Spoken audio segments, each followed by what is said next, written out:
بسم اللہ الرحمن الرحیم۔ السلام علیکم دوستو، سلطان صلاح الدین ایوبی رحمۃ اللہ علیہ کے دور سلطنت کے دوران مصر کے ایک گاؤں میں ابو تراب نامی ایک قصاب رہتا تھا۔ وہ قصاب ایک چھوٹے سے گاؤں میں رہتا۔ اس گاؤں کا نام ایلیجک گاؤں تھا۔ وہ گاؤں چاند گھروں پر مشتمل تھا اور اسی گاؤں کے اندر وہ قصاب سب سے زیادہ غریب انسان تھا۔ گاؤں کا سردار ابو تراب کی چھوٹے چھوٹے بچوں کو دیکھ کر اکثر اوقات ابو تراب قصاب کی مدد کرتا رہتا، لیکن بڑی محنت کرنے کے بعد بھی ابو تراب کی کمائی سے اس کے گھر کا بڑی مشکل سے ہی گزارا ہوتا۔ ابو تراب قصاب کا ایک بیٹا تھا جس کو مدرسے میں پڑھنے کا بہت شوق تھا، لیکن قصاب کے پاس اتنی رقم نہیں تھی کہ وہ اپنے بیٹے کو شہر سے باہر مدرسے میں تعلیم حاصل کروا سکے۔ تراب نے اپنے بیٹے کو کہا، بیٹا تم اپنے ہی گاؤں کی مسجد میں امام صاحب کے پاس جایا کرو۔ جس طرح امام صاحب گاؤں کے باقی بچوں کو قرآن پاک پڑھاتے ہیں وہ آپ کو بھی پڑھائیں گے۔ میرے پاس اتنی رقم نہیں کہ میں دوسرے شہر میں جا کر تمہیں مدرسے میں پڑھاؤں اور تیرے کھانے پینے کا خرچ اٹھا سکوں۔ تو اس کے بیٹے نے ضد کر دی۔ گاؤں کا سردار اسی وقت تراب کے گھر کے پاس سے گزر رہا تھا۔ اس نے تراب کے بیٹے کی ضد کو دیکھ کر تراب کے بیٹے کی پڑھائی کا جتنا بھی خرچہ تھا اپنے سر پر اٹھا لیا اور تراب کے بیٹے کو دوسرے شہر کے اندر اچھی تعلیم حاصل کرنے کے لیے بھجوا دیا۔ وقت گزرتا رہا اور تراب دن رات محنت کرتا تاکہ اپنے گھر کا خرچہ اٹھا سکے۔ وقت گزرتے گزرتے تقریباً 5 سال کے بعد اللہ تعالیٰ نے تراب قصاب کی قسمت کو بدل ڈالا۔ تراب کو اللہ تعالیٰ نے اتنا نوازا کہ وہ چند دنوں کے اندر اندر بہت بڑا دولت مند آدمی بن گیا۔ اب اس کی جس بازار کے اندر ایک چھوٹی سی قصاب کی دکان تھی، وہی تراب نامی قصاب پورے بازار کا مالک بن گیا۔ سردار صاحب بھی بڑا حیران تھا کہ آخر تراب نے ایسی کیا نیکی کر دی کہ اللہ تعالیٰ نے اس کو اتنی دولت سے نواز دیا۔ لیکن تراب ہمیشہ کہتا، سردار صاحب میں گنہگار بندہ ہوں، بس اللہ نے میرے کاروبار میں برکت ڈال دی، مجھے نہیں پتا کہ اللہ تعالیٰ نے مجھ پر کرم نوازی کیوں کی۔ سردار صاحب اس سے کہتا، یہ سب کچھ تیری محنت اور ایمانداری کا صلہ ہے۔ اب وہ قصاب جس کے پاس اپنے بیٹے کو دوسرے شہر کی مدرسے میں پڑھانے کے لیے بھی خرچہ نہیں تھا، اب وہی ابو تراب قصاب گاؤں کی جتنے بھی غریب ماں باپ کی بیٹیاں ہوتی، ابو تراب ان کے جہیز کا خرچہ خود اٹھاتا اور حتیٰ کہ آس پاس کے گاؤں میں موجود غریب ماں باپ کی بیٹیوں کی رخصتی بھی وہی قصاب کرواتا۔ حتیٰ کہ ابو تراب قصاب کو اللہ تعالیٰ نے اتنا نوازا کہ ابو تراب نے اپنے ہی گاؤں کے اندر بہت بڑا مدرسہ بنوا دیا اور اس مدرسے کا خرچہ بھی خود اٹھانے کی ذمہ داری لے لی۔ اللہ تعالیٰ اس پر کرم کرتا رہا اور ابو تراب دن بدن ترقی کرتا ہوا اپنے علاقے کا بہت بڑا رئیس آدمی بن گیا۔ چند سال بعد ابو تراب کا بیٹا بھی مدرسے سے پڑھ کر آ گیا اور ابو تراب نے اپنے بیٹے کو اسی مدرسے کے اندر گاؤں کے بچوں کو پڑھانے کی ذمہ داری دے دی۔ گاؤں والے ابو تراب کی قسمت پر رشک کرتے تھے، کیونکہ وہ ابو تراب جس کے پاس اپنے گھر کو چلانے کے لیے خرچہ نہیں ہوتا تھا، اب وہی ابو تراب پورے علاقے کا رئیس آدمی بن گیا تھا۔ گاؤں میں کسی کو کچھ ضرورت ہوتی، وہ گاؤں کے سردار کی بجائے ابو تراب کے پاس جاتے۔ جہاں بھی کوئی نیا مدرسہ بنتا، ابو تراب اس میں بڑھ چڑھ کر حصہ لیتا۔ کبھی کبھی کسی غریب کو اناج کی ضرورت ہوتی تو ابو تراب کے گودام سے اناج اس غریب کے گھر میں پہنچا دیا جاتا اور اس کو پتہ بھی نہ چلتا۔ وقت گزرتا رہا۔ چند سالوں بعد ایک دن ابو تراب اپنے گھوڑے پر سوار ایک بازار سے گزر رہا تھا۔ ابو تراب نے دیکھا کہ اس بازار کے اندر خنزیر کا گوشت فروخت ہو رہا تھا۔ جب ابو تراب نے یہ سارا ماجرا دیکھا تو تھوڑی دیر سوچنے پر مجبور ہو گیا، اور تھوڑی دیر سوچنے کے بعد ابو تراب نے اس قصاب سے کہا، تمہارے پاس ابھی اس وقت خنزیر کا کتنا گوشت بچا ہوا ہے؟ اس نے کہا، اتنا زیادہ نہیں، بس 3-4 کلو ہوگا۔ اب ابو تراب نے اس کو گوشت کی رقم ادا کر دی اور خنزیر کا گوشت لے کر اپنے گھر کی طرف چل پڑا۔ بدقسمتی سے گاؤں کا ایک نوجوان اسی بازار کے اندر کسی کام کے سلسلے میں گیا ہوا تھا۔ وہ ابو تراب کو دیکھ رہا تھا۔ یہ سارا منظر دیکھ کر اس سے رہا نہ گیا اور آتے ہی اس نے پورے گاؤں کے اندر یہ خبر آگ کی طرح پھیلا دی کہ جو ابو تراب اتنا بڑا نیکوکار اور سخی انسان بنتا ہے، جو کہ غریبوں کی مدد کرتا ہے، مدرسے بھی بنواتا ہے، ہر غریب کی بھی مدد کرتا ہے، لیکن اس کے اس معصوم چہرے کے پیچھے کیا چھپا ہے کوئی نہیں جانتا۔ گاؤں والے حیران ہو گئے اور جب اس نوجوان سے پوچھا گیا تو اس نے کہا کہ میں نے اپنی ہی آنکھوں سے ابو تراب نامی قصاب کو فلاں بازار کے اندر خنزیر کا گوشت خریدتے ہوئے دیکھا۔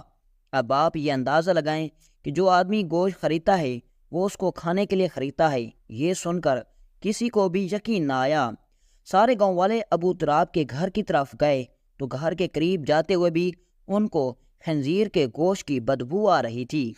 جب وہ گھر کے اندر داخل ہوئے تو دیکھا کہ ابو تراب کے گھر کے اندر خنزیر کا گوشت موجود تھا، جو کہ ابھی ابھی ابو تراب لے کر گھر میں داخل ہوا تھا۔ یہ دیکھ کر گاؤں والوں نے ابو تراب کو گالیاں دینا شروع کر دی اور اس کو کہنے لگے کہ تم تو شکل سے اتنے سخی، اتنے نیکوکار انسان لگتے تھے، لیکن تیری حقیقت کیا تھی یہ کوئی نہیں جانتا تھا، اور اگر تجھے آج یہ نوجوان نہ دیکھتا تو تم لوگوں کو اسی طرح بے وقوف بناتے۔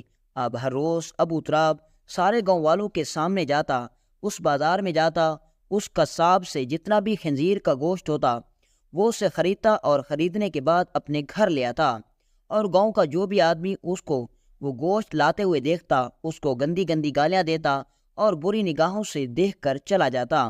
اب وہی ابو تراب جو کہ چند دن پہلے گاؤں والوں کی آنکھوں کا تارا تھا، گاؤں والوں کی نظر میں سب سے نیک اور سخی انسان تھا، اب ابو تراب کا نام سے لوگ نفرت کی نگاہوں سے لیتے۔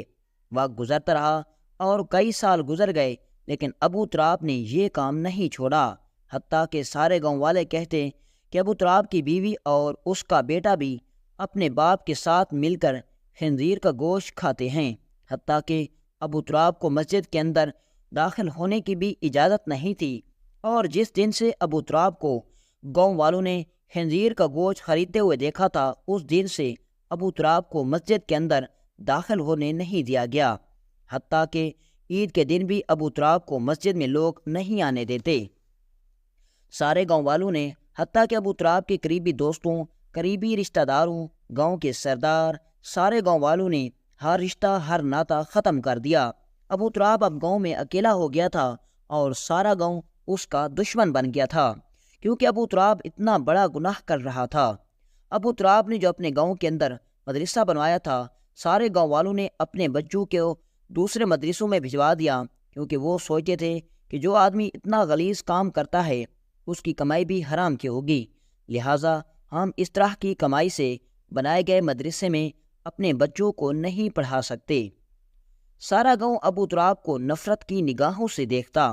وقت گزرتا رہا اور اس واقعے کو 20 سال گزر گئے، لیکن ابو تراب نے ابھی تک یہ کام نہیں چھوڑا، حتیٰ کہ بہت سارے لوگوں نے یہ بھی کہا کہ ابو تراب خنزیر کا گوشت کھانے کے بعد اپنے گھر سے آدھی رات کو نکل جاتا ہے، اور ایک بیوہ عورت ہے جو کہ لوگوں سے پیسے لے کر ان کے ساتھ بستر پر سوتی ہے۔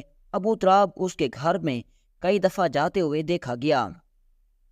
جب 3-4 دفعہ ابو تراب کو دیکھا گیا تو اب لوگوں نے اس کا پیچھا کرنا شروع کر دیا، اور گاؤں کے سردار نے بھی ابو تراب کو اپنی ہی آنکھوں سے اس بیوہ عورت کے اندر جاتے ہوئے دیکھا۔ سارے گاؤں والے اس بیوہ عورت کے کردار کو جانتے تھے، کیونکہ اس بیوہ عورت کی وجہ سے پورا گاؤں بدنام ہو چکا تھا۔ گاؤں کے سردار نے اس بیوہ عورت کے گھر کے دروازے پر دستک دی تو اندر سے آواز آئی کہ سب چلے جاؤ، کیونکہ اس وقت میرا ایک گاہک میرے پاس موجود ہے، کل دن کو آنا۔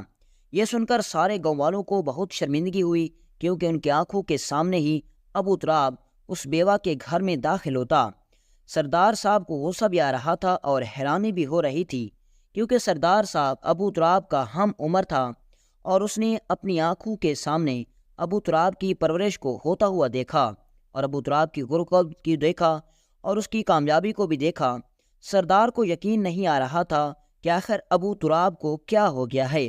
سردار پریشانی کی حالت میں اسی وقت وہاں سے لوٹا۔ اب گاؤں کے لوگوں نے کہا کہ کہ یا تو اس گاؤں میں ابو تراب رہے گا یا پھر ہم رہیں گے۔ سارے گاؤں والے قاضی صاحب کے پاس گئے اور کہا آپ ابو تراب کو اس گاؤں سے بے دخل کر دیں ورنہ ہم سب اس گاؤں کو چھوڑ کر چلے جائیں گے۔ یہ سن کر قاضی صاحب نے کہا یہ قانون کے مطابق مناسب نہیں ہے، کیونکہ ابو تراب اس گاؤں کی آدھی زمینوں کا مالک ہے۔ جس بازار کی تجارت سے لوگوں کی روزی روٹی چل رہی ہے اس بازار کا آدھا مالک ابو تراب ہے۔ حتیٰ کہ اس گاؤں کے اندر آدھی سے زیادہ لڑکیاں جو کہ اپنی گھر کی ہو گئیں ان کو رخصت بھی ابو تراب نے کیا۔ لہٰذا یہ سب دیکھ کر میں ابو تراب کو گھر سے نہیں نکال سکتا، گاؤں سے بے دخل نہیں کر سکتا۔ تو گاؤں والوں نے کہا حضور اگر آپ یہ سب نہیں کر سکتے تو آپ ابو تراب کو اپنے پاس بلائیں اور اسے سیدھے راستے پر آنے کی ہدایت کریں۔ قاضی صاحب نے کہا کہ میں اس معاملے پر میں پڑھنا ہی نہیں چاہتا، کیونکہ میں جانتا ہوں کہ جو آدمی ایک دفعہ اس راستے پر چل پڑے تو وہ پھر کبھی واپس نہیں آتا۔ لہٰذا ہاں تم ابو تراب کو اپنے ہی حال پر چھوڑ دو اور اپنے اپنے کاموں پر توجہ دو۔ گاؤں والے مایوس ہو کر قاضی صاحب کی عدالت سے بھی واپس لوٹ آئے، اور ابو تراب جب جس گلی سے گزر رہا ہوتا لوگ اس گلی میں تھوک کر چلے جاتے۔ جس گلی سے ابو تراب گزرتا گاؤں والے اس گلی سے نہیں گزرتے۔ جب ابو تراب بازار کے اندر جاتا سارے تاجر اس بازار کی دکانوں کو چھوڑ کر چلے جاتے، اور حتیٰ کہ ابو تراب اب اس پورے گاؤں کے اندر اکیلا ہو چکا تھا، لیکن گاؤں والوں نے کبھی ابو تراب کو مایوس نہیں دیکھا۔ لوگ بڑے حیران و پریشان ہوتے کہ اگر اس کی جگہ کوئی بھی ہوتا اور لوگوں کی نظروں میں اتنا گر گیا ہوتا تو وہ خودکشی کر لیتا، لیکن یہ انسان ہے کہ اس کے چہرے پر ایک شکن بھی نہیں ہوتی، آخر اس کے چہرے پر اتنا اطمینان کیسے آ جاتا ہے؟ وقت گزرتا رہا اور تقریباً 10 سال کے بعد ابو تراب کی وفات ہو گئی۔ اب لوگوں نے ابو تراب سے اپنا ناطۂ تعلق ختم کر دیا۔ جب اس بات کی خبر گاؤں کے اندر ہوئی کہ ابو تراب اس دنیا سے چلا گیا تو لوگوں نے غم کرنے کی بجائے مٹھائیاں بانٹنی، حتیٰ کہ لوگ اتنے خوش ہوئے کہ جیسے عید آ گئی ہو۔ یہ شاید اس گاؤں کے اندر پہلی دفعہ ہو رہا تھا کہ کسی کی موت کی خبر لوگوں کے لیے خوشی کی باعث بن رہی تھی۔ اب وقت گزرتا رہا اور تقریباً 1 دن گزر گیا، لیکن ابو تراب کے گھر میں گاؤں کا ایک آدمی بھی داخل نہ ہوا۔ ابو تراب کی بیوی اور اپنے بیٹے نے اپنے شوہر اور باپ کو غسل دینے کے بعد ابو تراب کا بیٹا مسجد کے امام صاحب کے پاس گیا اور کہا امام صاحب آپ میرے بابا کا جنازہ پڑھا دیں۔ یہ سن کر امام صاحب نے کہا استغفر اللہ، یہ آپ کیا کہہ رہے ہیں؟ میں آپ کے بابا کا جنازہ کیسے پڑھا سکتا ہوں؟ تم نہیں جانتے کہ تیرا بابا کیسا آدمی تھا، تم یہاں سے چلے جاؤ ورنہ انجام اچھا نہیں ہوگا۔ ابو تراب کا بیٹا امام صاحب کی بڑی منتیں کرتا رہا، ترلے کرتا رہا، لیکن کسی نے بھی اس کی ایک بات نہیں سنی، اور مسجد میں موجود نمازیوں نے ابو تراب کے بیٹے کو دھکے دے کر نکال دیا۔ اب 1 دن اور 1 رات گزر چکی تھی، آدھی رات کا وقت ہو رہا تھا۔ ابو تراب کا بیٹا اور بیوی اپنے شوہر کے میت کے ساتھ بیٹھے رو رہے تھے، اور اگلی صبح ہوئی تو ایک قاصد جو کہ سلطان صلاح الدین ایوبی کا تھا وہ خط لے کر امام صاحب کے پاس پہنچا اور کہا امام صاحب، سلطان صلاح الدین ایوبی رحمۃ اللہ علیہ کا حکم ہے کہ آپ ابو تراب کا نماز جنازہ بڑی ہی عزت و احترام کے ساتھ پڑھائیں، حتیٰ کہ گاؤں کا کوئی بھی ایسا مرد اور بالغ بچہ نہ ہو جو کہ ابو تراب کے جنازے میں شرکت نہ کرے، اور نماز جنازے پڑھانے کے بعد آپ ابو تراب کے جنازے کو بڑے ہی اعزاز کے ساتھ دفن کر دیں۔ یہ خبر سن کر امام صاحب بڑے حیران ہوئے کہ آخر سلطان صلاح الدین ایوبی ابو تراب جیسے گنہگار اور غلیظ انسان کو کیسے جانتے تھے۔ وہ یہ تحریر لکھ کر سیدھا قاضی صاحب کے پاس گیا اور قاضی صاحب کو کہا حضور، یہ سلطان کی طرف سے پیغام آیا ہے، ہمیں تو حیرانی ہو رہی ہے کہ یہ سب کیا ہو رہا ہے۔ یہ سن کر قاضی صاحب کے بھی رونگٹے کھڑے ہو گئے۔ قاضی صاحب گاؤں کے سردار کے پاس گیا اور سلطان صلاح الدین ایوبی کا حکم نامہ پڑھ کر سنایا۔ سارے گاؤں کے لوگ حیران ہو گئے کہ آخر سلطان صلاح الدین ایوبی کو کیسے خبر ملی کہ ابو تراب کی وفات ہو گئی اور کوئی بھی اس کا جنازہ نہیں پڑھ رہا۔ اور سب سے بڑی حیرت کی بات یہ تھی کہ سلطان صلاح الدین ایوبی ایک چھوٹے سے تاجر کو کیسے جانتے تھے۔ گاؤں کے قاضی نے کہا، سب سے پہلے ہمیں سلطان صلاح الدین ایوبی کے حکم پر عمل کرنا ہوگا اور اس کے بعد ہی ہم سلطان کی خدمت میں حاضر ہو کر سلطان سے یہ سارا ماجرا پوچھیں گے۔ تو امام صاحب نے کہا کہ بے شک یہ حکم سلطان کا حکم ہو، لیکن میں پھر بھی اس عورت سے کچھ سوال کروں گا، اور اگر اس عورت نے مجھے اس سوال کا جواب دے دیا تو میں ضرور قاضی قصاب ابو تراب کا نماز جنازہ پڑھا دوں گا۔ قاضی صاحب نے کہا، تم صحیح کہہ رہے ہو، چلو چلتے ہیں۔ اب جو کہ گاؤں کا ایک بچہ بھی ابو تراب کے گھر نہیں گیا تھا، اب سارا گاؤں حتیٰ کہ مرد و خواتین، بوڑھے بچے ابو تراب کے گھر میں داخل ہو گئے۔ یہ سب منظر دیکھ کر ابو تراب کی بیوی اور بیٹا بھی حیران و پریشان ہو گئے۔ امام صاحب ابو تراب کی میت کے پاس کھڑے ہوتے ہوئے کہا، اے خاتون، کیا تم جانتی ہو کہ تیرے شوہر کا نماز جنازہ پڑھانے کے لیے کسی عام آدمی نے نہیں حکم دیا، بلکہ وقت کے سلطان نے حکم دیا ہے۔ سب سے حیرانی کی بات یہ تھی کہ تیرا شوہر جو کہ اتنا بڑا گنہگار انسان تھا، مسلمان ہوتے ہوئے ایک خنزیر کا گوشت کھاتا، سرعام بیوہ عورت کے گھر میں ساری رات گزار دیتا، لیکن آخر سلطان کو کیسے پتہ چل گیا کہ تیرا شوہر وفات پا چکا ہے اور اس کا نماز جنازہ نہیں پڑھایا گیا؟ تو یہ سن کر ابو تراب کی بیوی رونے لگی اور کہا، اگر میں نہ چاہتی تو میں اس رات سے پردہ نہ اٹھاتی، لیکن اب وقت آ گیا ہے کہ اس رات سے پردہ اٹھایا جائے، لیکن اس سے پہلے کہ میرے شوہر کا نماز جنازہ پڑھا کر اس کو دفن کر دیا جائے۔ گاؤں کے سردار نے کہا، ٹھیک ہے، ہم تیرے شوہر کا نماز جنازہ پڑھا کر اس کو بڑے ہی احترام کے ساتھ دفن کر دیں گے، لیکن تمہیں بھی وعدہ کرنا ہوگا کہ تم اپنے شوہر کے بارے میں چھپے راز سے اس بارے میں ضرور آگاہ کرو گی۔ تو اس خاتون نے وعدہ کر لیا۔ اب گاؤں والوں نے ابو تراب کی میت کو اٹھایا اور جا کر نماز جنازہ پڑھانے کے بعد اس کو قبر میں بڑے ہی اعزاز کے ساتھ دفن کر دیا گیا۔ اب ابو تراب کو دفنانے کے بعد سارے گاؤں والے ابو تراب کی بیوہ کے پاس پہنچے اور کہا، اب تم اپنا وعدہ پورا کرو، بتاؤ کہ تمہارا شوہر اتنا گنہگار تھا، خنزیر کا گوشت کھاتا تھا، سرعام سارے گاؤں والوں کے سامنے اس بیوہ عورت کے گھر میں ساری رات گزارتا، لیکن جب اس کی موت ہوئی تو سارے گاؤں والوں نے حتیٰ کہ امام صاحب نے اس کا نماز جنازہ پڑھانے سے انکار کر دیا، لیکن آخر سلطان صلاح الدین ایوبی تیرے شوہر کے بارے میں ایسا کیا جانتا تھا کہ اس نے خود ایک عام سے قصاب کے لیے اپنا قاصد بھیجا؟ آخر تیرے شوہر میں ایسی کیا خاص بات تھی؟ ابو تراب کی بیوہ نے سارے گاؤں والوں کو حتیٰ کہ قاضی صاحب، گاؤں کے سردار اور امام صاحب کو اپنے ساتھ لیا اور سلطان صلاح الدین ایوبی کی خدمت میں حاضر ہو گئی اور پھر فرمانے لگی، تم سب ابو تراب کو اتنا گنہگار سمجھ رہے تھے، کیا تم نہیں کبھی حقیقت جاننے کی کوشش کی تھی؟ اتنے میں سارے گاؤں والے حیرانی سے دیکھنے لگے۔ تو اب ابو تراب کی بیوی نے کہا کہ چند سال پہلے ابو تراب کام کے سلسلے میں کسی دوسرے شہر گیا تو شہر سے واپس آتے ہوئے ابو تراب کا گزر ایک ایسے بازار سے ہوا جس کے اندر قصاب یعنی خنزیر کا گوشت فروخت کر رہے تھے۔ شاید اس بازار کے ساتھ میں کوئی قبیلہ آباد تھا جو کہ اس طرح کا گوشت کھاتے تھے اور وہ سارے مسلمان تھے۔ جب اس بات کی خبر ابو تراب کو لگی تو وہ بڑا پریشان ہوا کہ مسلمان ہو کر یہ کیا کر رہے ہیں۔ اس کو بہت غصہ آیا اور اس نے سوچا کہ میں جا کر ان گاؤں والوں کو روکوں، لیکن پھر اس نے سوچا کہ اس طرح کرنے سے کیا گاؤں والے رک جائیں گے؟ کچھ ایسا کرنا چاہیے تاکہ لوگ کم سے کم خنزیر کا گوشت کھا سکیں۔ تو ابو تراب نے اس قصاب سے پوچھا، اے قصاب، تم دن میں کتنا خنزیر کا گوشت فروخت کرتے ہو؟ اس نے کہا، حضور، ایک دن میں بس ایک ہی بڑی مشکل سے خنزیر کا شکار ہوتا ہے، بس اسی کو ہی فروخت کر کے اچھی خاصی رقم کما کر چلا جاتا ہوں۔ ابو تراب نے اس کو کہا کہ تم ایسا کرو کہ دن کا جتنا بھی گوشت فروخت کرتے ہو وہ تم مجھے دے دیا کرو تاکہ وہ سارا گوشت میں خرید سکوں اور باقی تم سے کوئی نہ خریدے، اور اس کے بدلے میں تجھے دگنی رقم ادا کروں گا۔ اے گاؤں والو، کیا تم جانتے ہو کہ ابو تراب جب گوشت لے کر آتا کیا وہ خود کھاتا تھا؟ استغفر اللہ، بلکہ وہ اس گوشت کو زمین میں دفن کر دیتا، اور وہ گوشت اس لیے خریدتا تھا تاکہ اس کے علاوہ کوئی اور گوشت خرید کر اس کو کھا نہ سکے۔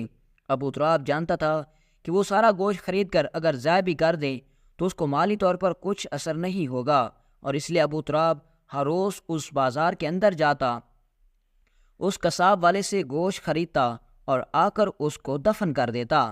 یہ سن کر گاؤں والوں کے پیروں تلے زمین نکل گئی اور انہوں نے کہا، ہم ابو تراب کو کیا سمجھتے تھے اور وہ کیا کرتا رہا۔ پھر اتنے میں ایک اور دیہاتی بولا، اچھا یہ بات تو صحیح ہے، پھر ابو تراب اس بیوہ عورت کے گھر میں کیوں جاتا ہے؟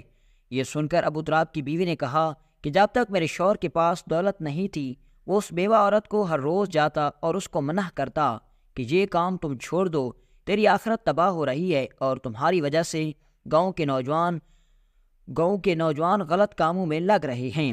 لیکن وہ اس بیوہ عورت میرے شوہر کی ایک بات بھی نہ سنتی۔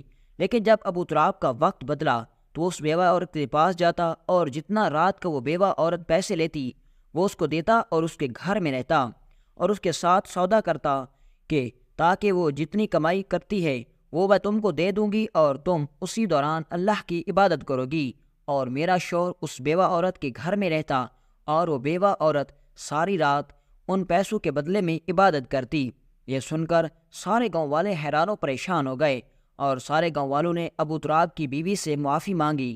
تو ابو تراب کی بیوی نے کہا، تم مجھے سے معافی مانگنے سے پہلے ابو تراب کے رب سے مانگو جس کے بندے کو تم لوگوں نے اتنا دکھ دیے ہیں۔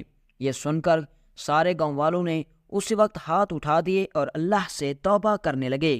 اور پھر قاضی صاحب نے سلطان صلاح الدین ایوبی سے پوچھا، حضور آپ ابو تراب کو کیسے جانتے تھے؟ ایک چھوٹے سے تاجر کی موت کی خبر آپ کو کیسے ہوئی؟ اور حضور آپ کو کیسے معلوم ہوا کہ ابو تراب کا جنازہ گھر میں پڑا ہوا ہے؟